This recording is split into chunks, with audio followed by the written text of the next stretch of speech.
में बैठा हुआ था, वो वृक्ष था इच्छापूर्ति वृक्ष।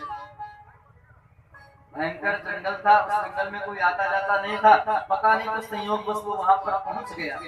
तो जिस वृक्ष की छाया में बैठा था वो इच्छापूर्ति वृक्ष था। मन में इच्छा हुई कि थोड़ी सी हवा का वेग प्रवाहित हो और आनंद आ जाए।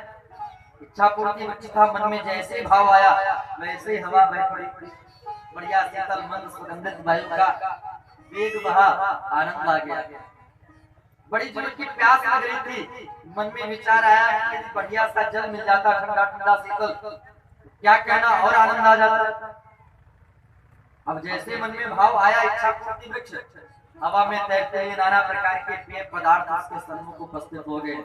देखा, बढ़िया से सभी पेय पदार्थों का सेवन किया, दिव्य आनंद की अनुभूति हुई।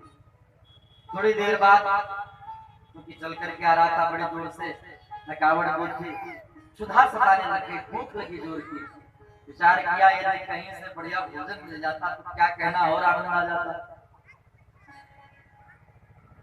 हवा में तैरते बढ़िया 56 प्रकार के व्यंजन थाल में सज करके उसके सम्मुख आ गए। जैसे देखा, बढ़िया प्रेम से पाया, दूर से चल के आ रहा था, थकावट थी, भोजन भी मिल गया। अब भोजन करने के बाद में फिर क्या होता है, फिर आलस्य आता है, मन में भाव आता है, फिर विश्राम कर लिया। क्यों शुक्ला जी, होता है कि नहीं होता है? सोचा यहीं पर बढ़िया कहीं सुंदर बढ़िया पलंग बिछा होता और उस पर विश्राम करता तो कितना आनंद आता। अब जैसे मन में विचार किया तो उसके सम्मुख बढ़िया मखमल का गद्दा लगा हुआ विशाल सा पलंग आ गया। उसने देखा, अभी तक तो उसके मन में सकारात्मक विचार आ रहे थे, अब उसके मन में नकारात्मक विचार आने लगे। अब वो सोचने लग गया, देखो तो मैं जो भी सोचता हूँ वैसा ही हो रहा है, कहीं ऐसा तो नहीं इस वृक्ष के ऊपर कोई भूत बैठा हो और वो नीचे उतर करके आए हमको खा जाए। अब क्योंकि इच्छापूर्ति वृक्ष था, जो मन में इच्छा करो उस इच्छा की पूर्ति हो। इतना विचार करना था कि उस वृक्ष से एक भूत नीचे उतर करके आया और उसका सेवन। बोलो जय श्री राम।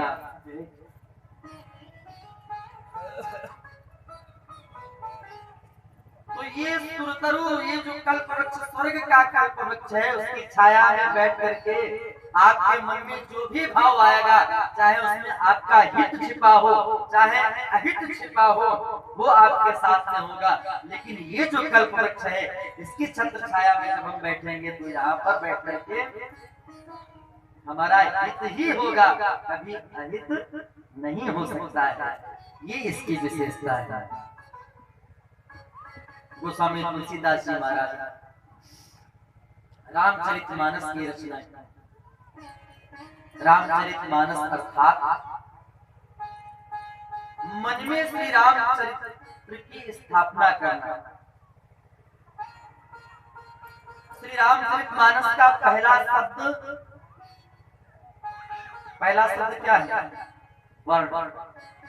वर्णानाम संख्यानाम रसानाम छंदसामपि मंगलानां च कर्ता वाणी विनायक। पहला शब्द वर्ण है और मानस जी का आखिरी शब्द क्या है? मानवा। अर्थात ये श्री रामचरितमानस मानव मात्र के लिए है। वो मानव चाहे किसी भी वर्ण का हो, अगर वो मानस का अनुगमन करता है तो उसका कल्याण होकर के ही रहेगा। ऐसा सुंदर भगवान श्री राम जी का चरित्र। हाँ, हम लोग वर्ण जाति व्यवस्था में बटे हुए ना, वर्ण व्यवस्था, लेकिन किसी भी जाति का हो, भगवान जाति पाति पूछे कोई, हरि को भजे सो हरि को। जो भगवान का भजन करे वो ब्रह्म विद ब्रह्मयो भवति, वो परमात्मा का है। जगमंगल गुण ग्राम राम के, दान मुकुट धन धर्म धाम के, जगमंगल गुण ग्राम। बोले सियावर रामचंद्र की जय हो। मानस की चौपाइयां ये कोई साधारण चौपाइयां नहीं, साक्षात वेद की ऋचाएं हैं। रामचरितमानस भगवान भोले बाबा का हृदय है। भोले बाबा ने जगत का कल्याण करने के लिए अपने हृदय में छिपे राम प्रेम को ही रामचरितमानस के रूप में प्रकट किया। रच महेश निज मानस राखा। भोले बाबा ने इसको हृदय में रखा था। इसी कारण इस ग्रंथ का नाम श्री रामचरितमानस पड़ा। भोले बाबा ने सुंदर समय पाकर के पार्वती जी के सम्मुख इस ग्रंथ को प्रकट किया।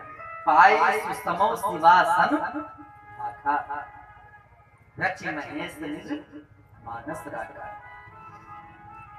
इसलिए गोस्वामी तुलसीदास जी कह रहे हैं कि मैं कोई नवीन रचना नहीं कर रहा हूं, हमारी कोई रचना नहीं है, मैं कुछ करने वाला नहीं हूं, मैं तो केवल भोले बाबा के द्वारा रचित ग्रंथ का प्रकाशन कर रहा हूं। हाँ, मैंने कोई रचना नहीं की। जैसे हम कोई ग्रंथ लिखते हैं तो ग्रंथ लिखने के बाद में उसका विमोचन करते हैं ना, पुस्तक का विमोचन किया जाता है। तो गोस्वामी जी कहते हैं संवत 1631 करूं कथा हरिपद धरि शीसा। गोस्वामी तुलसीदास जी महाराज ने यहाँ 1631 लिखा। वो वस्तुतः संत महापुरुषों का कथन है कि रामचरितमानस के लेखन की तिथि नहीं है, बल्कि उस महाकाव्य के प्रकाशन की तिथि है। संवत 1631 चैत्र मास नवमी तिथि को, जिस दिन मर्यादा पुरुषोत्तम भगवान राम का जन्म हुआ, उसी दिन श्रीधाम अयोध्या में गोस्वामी तुलसीदास जी महाराज ने श्री रामचरितमानस का प्रकाशन किया। नवमी भो बर मधुमासा अवधपुरी प्रकाशा। गोस्वामी जी कहते हैं सुंदर ग्रंथ की रचना तो भोले बाबा ने की, मैंने तो केवल इस ग्रंथ का प्रकाशन किया है, इसका विमोचन किया, मैंने रचना नहीं की। श्री रामचरितमानस में 7 सोपान है। पहले सोपान का नाम है बाल का। उसमें भगवान के अवतार की चर्चा है।